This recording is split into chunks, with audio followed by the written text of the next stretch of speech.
Hi everyone, आप सभी लोगों का चैनल में स्वागत है। आज की जो मैराथन सीरीज़ है वो यूनिट 3 से रिलेटेड है। आपकी उत्तराखंड एलटी इंग्लिश का जो सिलेबस है जिसमें है लिटरेरी फॉर्म्स एंड मूवमेंट्स, उससे रिलेटेड हम ये सीरीज़ को कर रहे हैं। एक सीरीज़ मैंने पहले भी डाल रखी है तो आप उसको भी चेक कर सकते हैं जिन्होंने इसको पहले नहीं देखा है। So these are the next few questions related to literary forms and movements. तो let's start with the first question. पहला क्वेश्चन है आपका, comedy of humour is the term applied to the type of comic drama written by John Fletcher and dash. कहते हैं जो ये comedy of humour है actually ये कॉमेडी ऑफ ह्यूमर जो है ये बहुत ज़्यादा पॉपुलराइज हुई थी ड्रामेटिक सेंस में ड्यूरिंग लेट 16th सेंचुरी में, है ना। तो जो पहले ही ये ड्रामेटिस्ट रहे हैं तो कहते हैं कि भाई ये ड्रामा जो लिखा गया था जॉन फ्लेचर और किसके द्वारा ये कॉमेडी ऑफ ह्यूमर जो थी ये सबसे पहले टर्म अप्लाई की गई थी। तो that was your Ben Jonson. Answer will be your Ben Jonson. Little bit I will explain you about what is the term humour. Actually humour है क्या, थोड़ा सा उसको समझ लीजिए। मैं सिर्फ ह्यूमर की बात कर रही हूँ, राइट। तो ह्यूमर की अगर हम बात करें तो ये लैटिन वर्ड ह्यूमर से निकला है। Latin word LATIN, Latin word HUMOR, humour, okay, जिसका मतलब होता है लिक्विड। देखिए इसका मतलब है लिक्विड। ये ह्यूमर लैटिन शब्द से निकला है जिसका मतलब होता है लिक्विड, या आप कह सकते हो ह्यूमन बॉडी में जो फ्लूइड है उसको इसने कहा है। अब एक्चुअली मैं आपको थोड़ा सा एक्सप्लेन कर दूं कि व्हाट आर दोज फ्लूइड्स जो हमारी ह्यूमन बॉडी के अंदर जो तरल पदार्थ है उसको ह्यूमर लैटिन शब्द से निकला हुआ है लिक्विड, वो बताया गया है। तो वो कौन सी वो एक्चुअली चार फ्लूइड्स हैं। चार फ्लूइड्स आते हैं ह्यूमर में जो लैटिन वर्ड से निकल के आते हैं। चाहे तो आप लिख लीजिए इसको। एक तो है आपका फिल्म्स, PHELGM, एक ये लिक्विड है। दूसरा ब्लड है, BLOOD, ब्लड है, ठीक है। तीसरा येलो बाइल है, येलो बाइल, ठीक है। And the fourth one is your black bile, black bile. तो ये चार प्रकार के पदार्थ हैं, लिक्विड फ्लूइड है। Films, blood, yellow bile and black bile. तो कहने का तात्पर्य ये है कि ये जितने भी ह्यूमर्स हैं ये माने गए हैं कि ये इंडिविजुअल को बहुत हेल्दी माइंड देते हैं, मतलब बहुत सॉलिड दिमाग देते हैं। इन अ हेल्दी बॉडी, एक अच्छी बॉडी में एक हेल्दी दिमाग को जन्म देते हैं। ये एक सेंस है ह्यूमर का, राइट। तो इस जो कॉमेडी ऑफ ह्यूमर थी तो ये जो लेट 16th सेंचुरी में आई थी और बहुत ज़्यादा पॉपुलराइज भी थी, लिखी गई थी जॉन फ्लेचर और बेन जॉनसन के थ्रू। तो I hope this answer is clear to everyone. So let's moving on to the next question. Comedy of intrigue originates in. Comedy of intrigues, पहले तो आपको ये पता होना चाहिए कि इंट्रियूज का मतलब होता क्या है। इंट्रियूज कहते हैं कोई साजिश करना, इसको कहा जाता है साजिश करना, ओके, कॉन्स्पिरेसी करना। तो साजिश करने को कहा जाता है। तो अगर हम बोले तो ये जो कॉमेडी ऑफ इंट्रियूज या कॉमेडी ऑफ कैरेक्टर के नाम से भी आता है, कंफ्यूज मत होइएगा। इसको कॉमेडी ऑफ इंट्रियूज भी कहा जा सकता है एंड कॉमेडी ऑफ कैरेक्टर भी कहा जाता है। Both are same. Comedy of character, देखिए बड़े ध्यान से समझिए एंड ट्राई टू, आप साथ ही साथ इसको लर्न भी करिए, राइट। तो ये दोनों का मीन्स एक ही है। ये ओरिजिनेट हुआ था from, it was in the Spain. Question यही पूछा गया है कि ये ओरिजिनेटेड कहाँ था, इन स्पेन। और बहुत लार्जली ये बेस्ड है वर्क ऑफ फिर जो चार फेमस ड्रामेटिस्ट रहे हैं उन्हीं के उस पर आधारित है काम पर। मेरे को लगता है नेक्स्ट क्वेश्चन शायद हो सकता है इससे रिलेटेड, लेकिन मैं आपको बता दूं वो चार राइटर्स जो हैं जिनके बेस पे ये फॉर्म हुआ था कॉमेडी ऑफ इंट्रियूज, जिसे साजिश की कॉमेडी कहते हैं या कॉमेडी ऑफ कैरेक्टर कहते हैं, जो स्पेन में ओरिजिनेट हुआ था। तो जो चार ड्रामेटिस्ट रहे हैं, the name of those dramatist was Vega. ये सेकेंड क्वेश्चन का आंसर बता रही हूँ, please make it sure. Vega, then comes your Molina, MOLINA, Molina, then comes your Alarcon, ALARCON, Alarcon, और फिर आता है आपका मोरे, MORE। तो ये चार हैं, इन्हीं फेमस ड्रामेटिस्ट के बेस पे ये काम किया गया था। ओके, तो अब आई होप आप ये भूलेंगे नहीं। तो इसका the right answer is your Spain. Third question पे चलते हैं, question number third.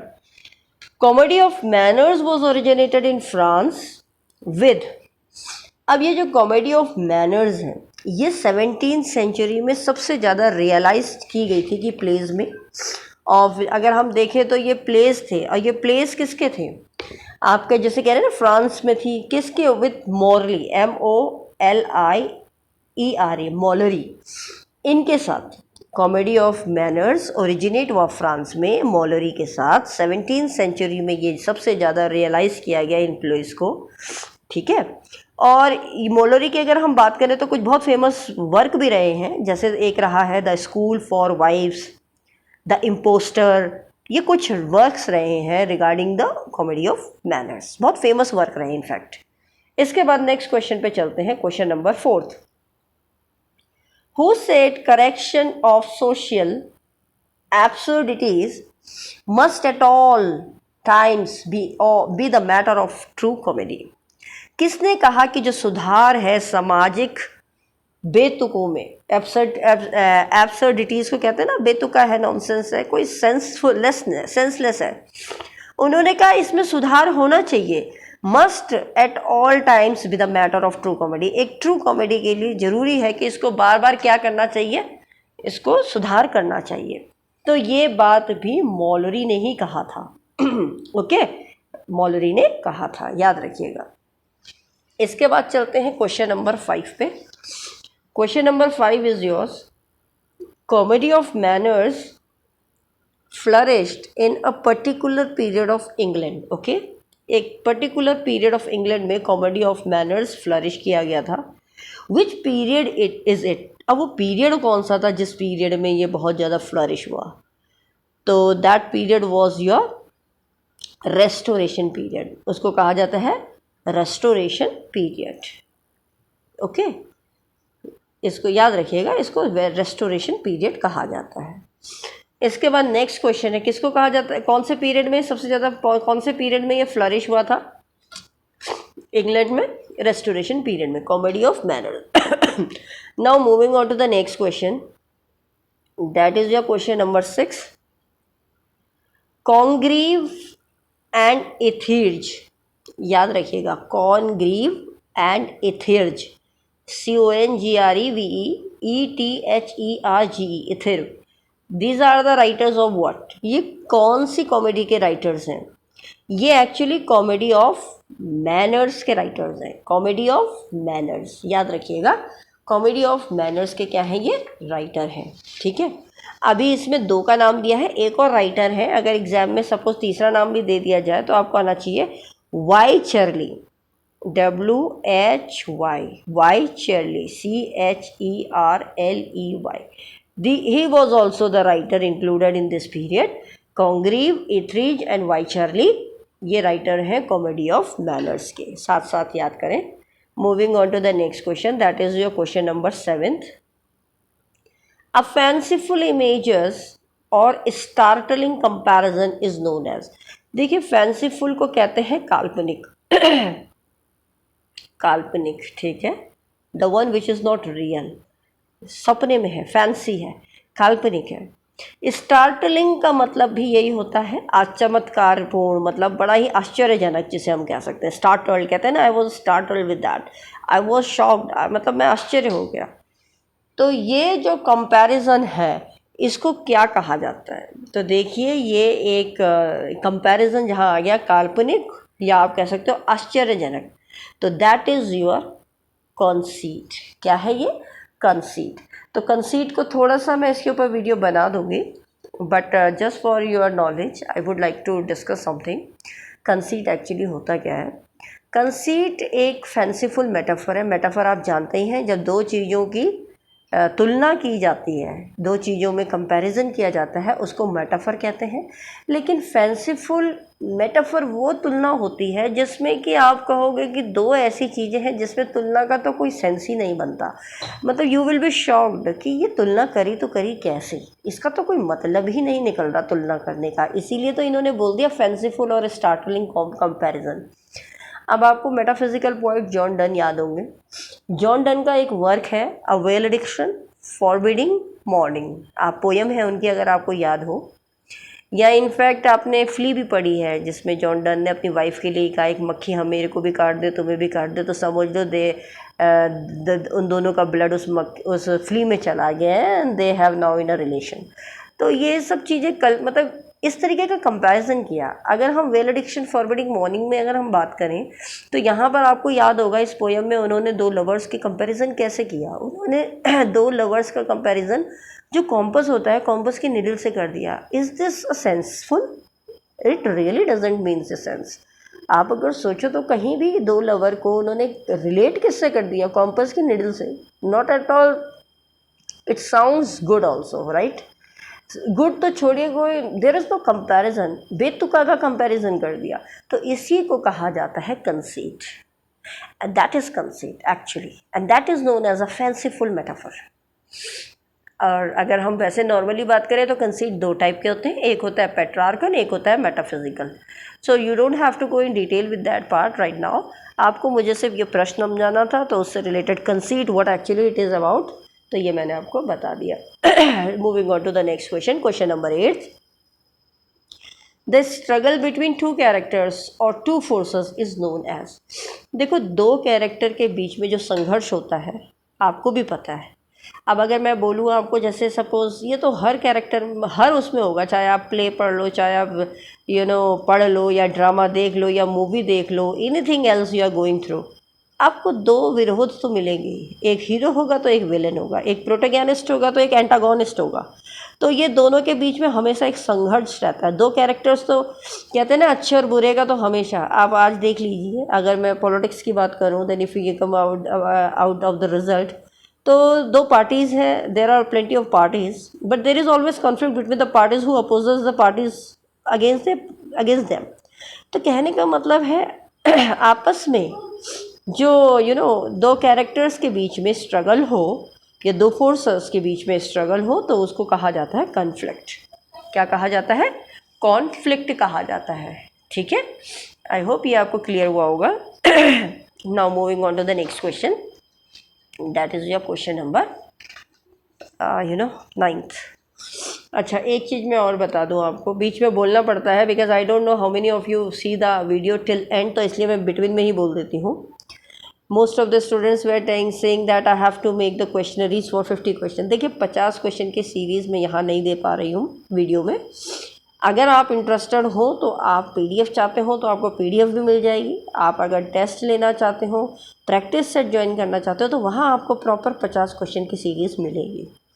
This is not possible क्योंकि मेरे पास क्लासेस होती हैं, तो बहुत मुश्किल होता है कि स्पेशली क्योंकि जो बच्चे पे कर रहे हैं फिर एक मेरे भी कुछ नियम्स हैं। I can't disclose the one who are paying for me. जो बच्चे उस चीज़ के लिए पे कर रहे हैं वो मैं आप सबको ऐसी दे दूँ, तो what is the difference? I have to show कि भाई उनके लिए भी उनकी भी वैल्यू है, राइट? तो इसलिए अलग से 50 क्वेश्चंस बनाना थोड़ा मुश्किल है, आपके लिए अलग, उनके लिए अलग। तो अगर आप सच में 50 क्वेश्चन की सीरीज़ ज्वाइन करना चाहते हैं तो आप why don't you join the practice set. Offline mode भी है, ऑनलाइन मोड भी है, अब आपको जैसा चाहिए आप बोल सकते हैं। और अगर आपको ऑनलाइन चाहिए then you can talk to me in the mobile number which is been mentioned in your thumbnail. वो 50 क्वेश्चन एग्जाम ओरिएंटेड ही है। एग्जाम ओरिएंटेड ये भी चल रहे हैं, लेकिन उसमें यह है कि ग्रामर मतलब जैसे एग्जाम में पेपर आता है वैसे ही बनाया जा रहा है।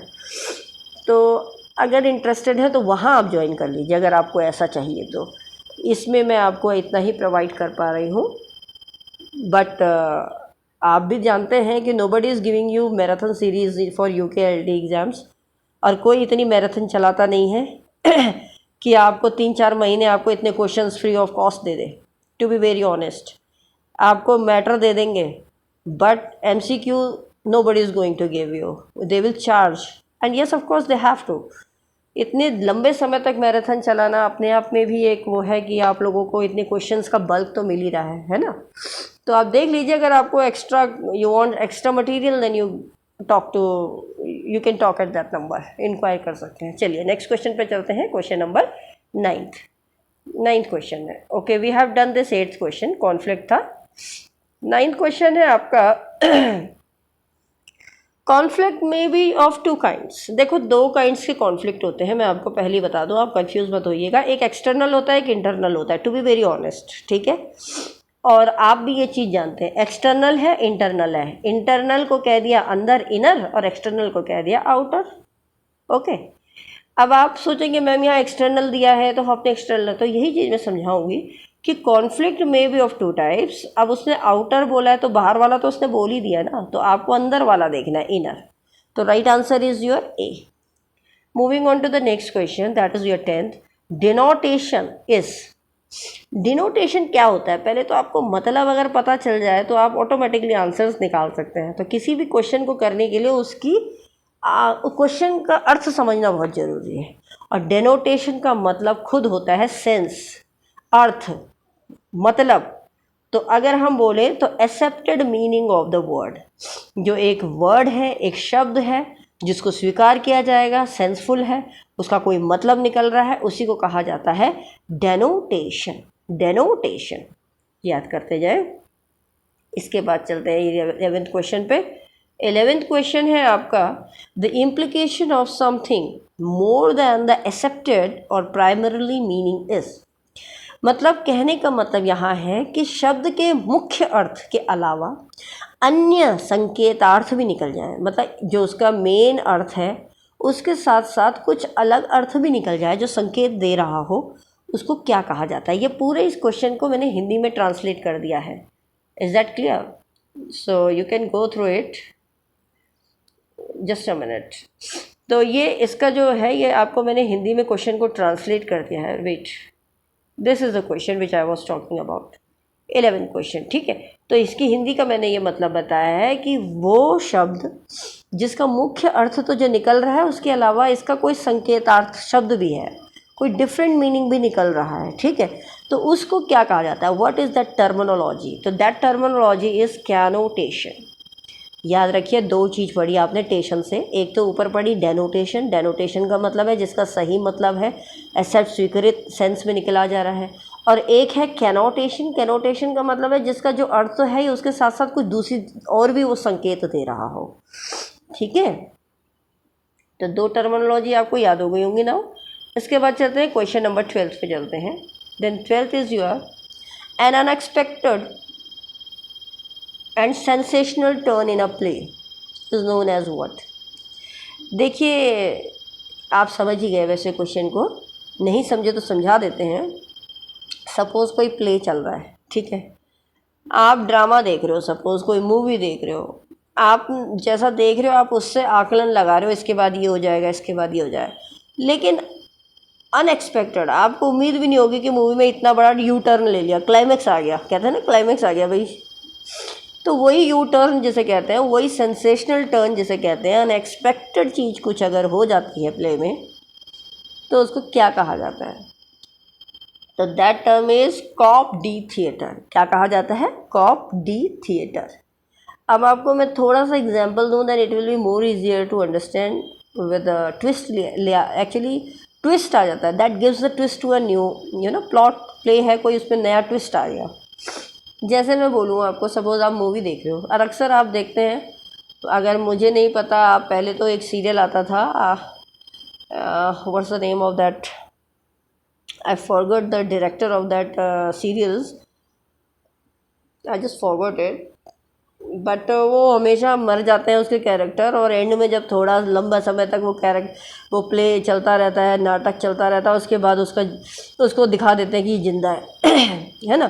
तो वही है, जैसे कैरेक्टर कोई मर गया और उसको बाद में जाके दिखा रहे हैं स्टेज पे कि अरे ये तो जिंदा है, वो रीअपियर हो गया। तो अनएक्सपेक्टेड टर्न आ गया ना प्ले में, अनएक्सपेक्टेड टर्न आ गया। तो that is known as coup de theatre. क्या कहा जाता है? Coup de theatre.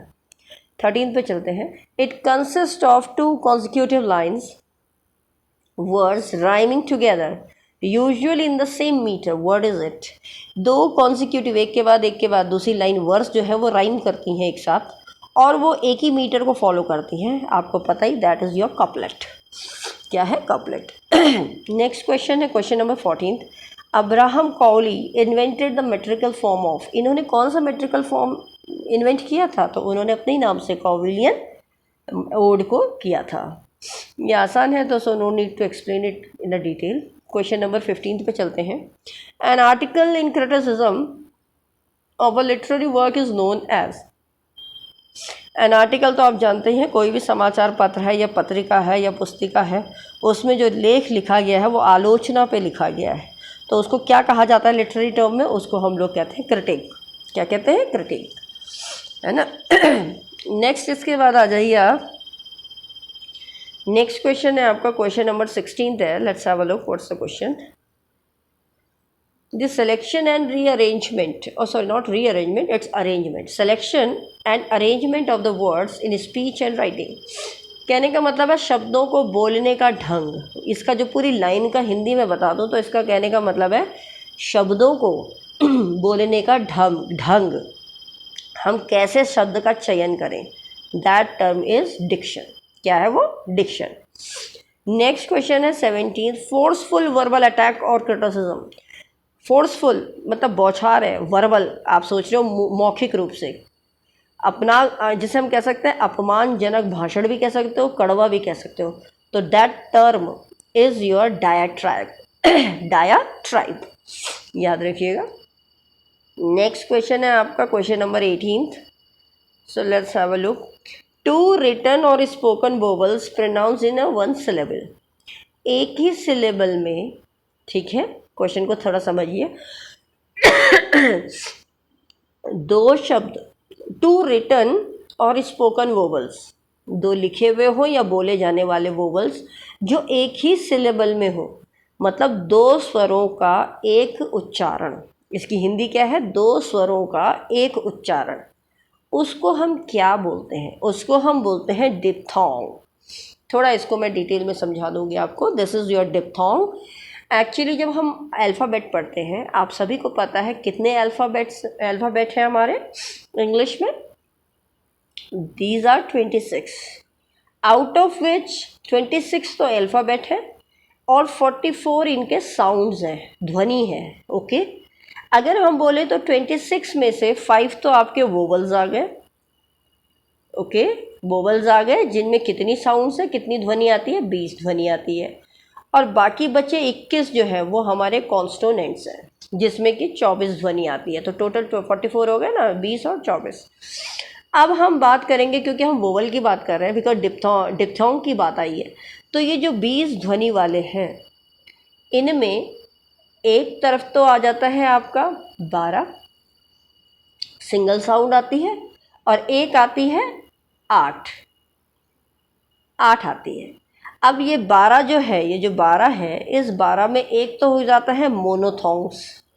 मोनोथोंग्स कहते हैं। मोनोथोंग्स का मतलब होता है सिर्फ प्योर वोवल होगा, ठीक है, जो मिले नहीं होंगे, और इसमें एक ही साउंड आएगी, मिलेगी नहीं, साउंड मिक्स नहीं होगी, राइट। लेकिन जब डिप्थोंग्स में जो 8 जो आती हैं, डाई मीन्स 2, तो इसमें पॉज किस, इसमें बट इसमें जो साउंड आएगी वो क्या होगी? प्योर नहीं होगी, एक जैसी नहीं होगी, ठीक है। अब जैसे मैं बोलूँ आपको, मैं थोड़ा एग्जांपल दे दूँ। जैसे मैंने बोला फाइन, फाइन, आई, ये 2 का आ गया, 2 की साउंड आ रही है, सिलेबल एक ही है, फाइन है। सिलेबल किसे कहेंगे? अगर आप इसको स्प्लिट भी करना चाहो तो आप नहीं कर सकते, ये एक ही वर्ड है, ठीक है। तो इसको हमने कह दिया फाइन, तो इसमें किस 2 वोवल्स की साउंड आ रही है? तो वो यही बोलता है जिसमें एक सिलेबल में 2 स्वरों का उच्चारण हो, उसको हम बोलते हैं diphthong. I hope I have tried कि आपको मैं बहुत अच्छे ढंग से इसको समझा सकूं, आपको समझ में आ गया होगा। नेक्स्ट चलते हैं question number 19। A song or a hymn of mourning composed or performed as a memorial to a dead person. देखिए, कोई भी गाना है या कोई प्रेयर है जो परफॉर्म की जाती है किसी मरे हुए व्यक्ति की याद में, तो उसको कहा जाता है डाइट। DIRGE, dirt. ठीक है, नेक्स्ट क्वेश्चन पे चलते हैं, that is your question number 20th। Have a look. A comic words of irregular measure is, एक कॉमिक वर्ड्स है, कॉमिक है जो इर्रेगुलर है, अनियमित है, माप उसका क्या है, अनियमित, जिसको मेजर नहीं कर सकते, इर्रेगुलर है, उसको क्या कहा जाता है, उसको डॉगरल कहा जाता है। Doggerel, what is that, doggerel, DOGGEREL, doggerel. Next question है आपका, a short description poem of rural और पेस्टोरल लाइफ, एक छोटी सी डिस्क्रिप्टिव पोएम है किसी गांव की या कोई भी पेस्टोरल लाइफ की। पेस्टोरल लाइफ आप जानते हो, पेस्टोरल किसे कहते हैं, जो पल्ली गीत होते हैं ना, तो उनको क्या कहा जाता है, दैट इज इक्लॉग, ECLOGUE, इक्लॉग कहा जाता है। नेक्स्ट क्वेश्चन है 22 क्वेश्चन पे चलते हैं। 22 क्वेश्चन है, omission, omission of a sound between two words, दो शब्दों के बीच में कोई शब्द को हटा दिया जाए, अभी बताते हैं, लिखा ही है, usually a vowel and the end of one word और the beginning of the next is known as.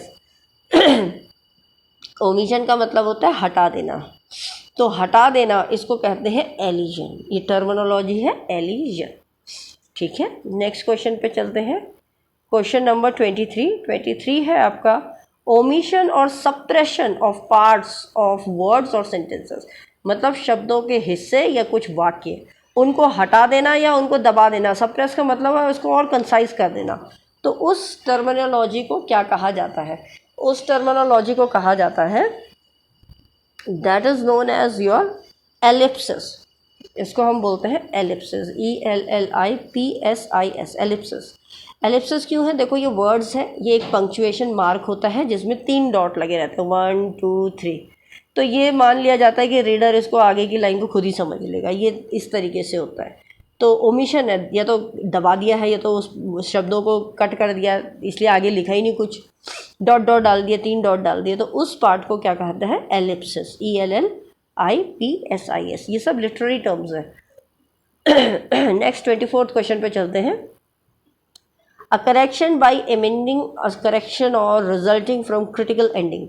एमेंडिंग का मतलब होता है सुधार करना, ठीक है, एक आलोचनात्मक एडिटिंग करके सुधार करें, उस पर कोई आलोचना करी है किसी ने और उसमें सुधार किया जा रहा है, उसको बोलते हैं emendation. It is emendation. Next question है फिर 25, understanding and entering into another's feeling, समझना और किसी दूसरे की फीलिंग्स में चले जाना, दैट मीन्स सहानुभूति, उसको हम बोलते हैं एम्पैथी, इसका मतलब होता है सहानुभूति। अब आप कहोगे मैम सिंपैथी भी तो वही होता है, लेकिन देयर इज़ अ डिफरेंट, किसी को समझना और फिर दूसरे की फीलिंग को अपना मान लेना, दैट इज़ एम्पैथी। सिंपैथी तो भाई हम ऐसे भी किसी से दया कर सकते हैं, अरे यार इसके साथ गलत हुआ, दैट इज़ समथिंग, लेकिन किसी दूसरे के साथ कुछ हुआ, आपने उसको अपने आप को कंसिडर किया कि मेरे साथ हो रहा है ऐसा, और वैसे फिर दया दिखा के, that is called as empathy. Next question है 26, a quotation at the beginning of some piece of writing, कुछ लेखन का कुछ लिखा हुआ है, कुछ जिसे कहते हैं ना शिलालेख, सूक्ति, उसको क्या कहा जाता है, उसे एपिग्राफ कहा जाता है। कोटेशन लिखी रहती है शुरुआत में। इसी से रिलेटेड एक क्वेश्चन और बन के आता है, यदि किसी इंस्क्रिप्शन को, 27 पे देखिए, एक कोई इंस्क्रिप्शन है, कुछ लिखा हुआ है टॉम स्टोन में या मॉन्यूमेंट में किसी की याद में, जिसको दफना दिया है किसी आदमी को, तो उसकी याद में कुछ टॉम स्टोन में कुछ इनकार किया गया है, लिखा हुआ है, उसको क्या कहते हैं, तो उसको कहा जाता है, दैट इज़ योर एपिटैफ। ये आप पढ़ते ही हैं, ये सबको पता है, एपिटैफ, विशेष रूप से इसे हम समाधि लेख कहते हैं, ठीक है। नेक्स्ट है 28, a song or a poem in honour of a marriage is known as, कोई भी गाना या कोई भी पोएम किसी शादी की सम्मान के लिए अगर गाया जाए तो उसे कहा जाता है एपिथैलेमियम, इट इज़ नोन एज एपिथैलेमियम। ये विशेष रूप से ये दुल्हन के लिए ये लिखी गई एक तरीके से हम कह सकते हैं कविता होती है, एपिथैलियम। 29 क्वेश्चन पे चलते हैं, एन और inoffensive expression that is substituted for and that is considered offensive, कोई भी एक सुरक्षित सब्स्टिट्यूट ढूंढा जाए जो मतलब one that is consider offensive, जो अच्छा हो, सुरक्षित रूप से हो, तो उसको क्या कहा जाता है? राइट, तो उसका आंसर है euphemism. That is euphemism. Euphemism मैं थोड़ा सा आपको समझा दूँ व्हाट इज़ यूफेमिज्म। अभी ये थोड़ा आप लोगों को ये लाइन थोड़ा समझने में डिफ़िकल्टी लग रही होगी, तो इसको बहुत सरल शब्दों में समझा देते हैं।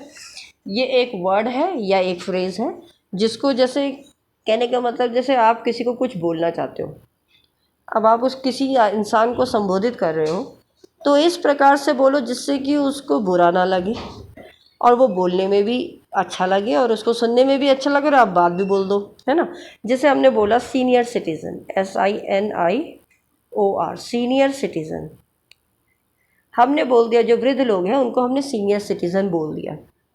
अब हमने इसको यूज़ किया यहाँ पर सीनियर सिटीज़न को एक यूफेमिज्म, ठीक है, फॉर ओल्ड पर्सन। ये हमने किसके लिए करा? ये हमने ओल्ड पर्सन को, ओल्ड पर्सन के लिए किया है। मतलब ओल्ड पर्सन ना बोलते हुए हमने इसको क्या बोल दिया है कि ये क्या है, एक यूफेमिज्म। तो उसको बुरा भी नहीं लगा, उसे अच्छा भी लग गया और हमने बात भी बोल दी। तो ये टर्मिनोलॉजी कहलाई जाती है euphemism.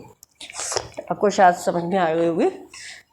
It is known as euphemism. मतलब कोई भी चीज़ ऐसे बोल दो जो ऑफेंसिव ना लगे और उसके ही पक्ष में बोलते हुए और सम्मानजनक हो।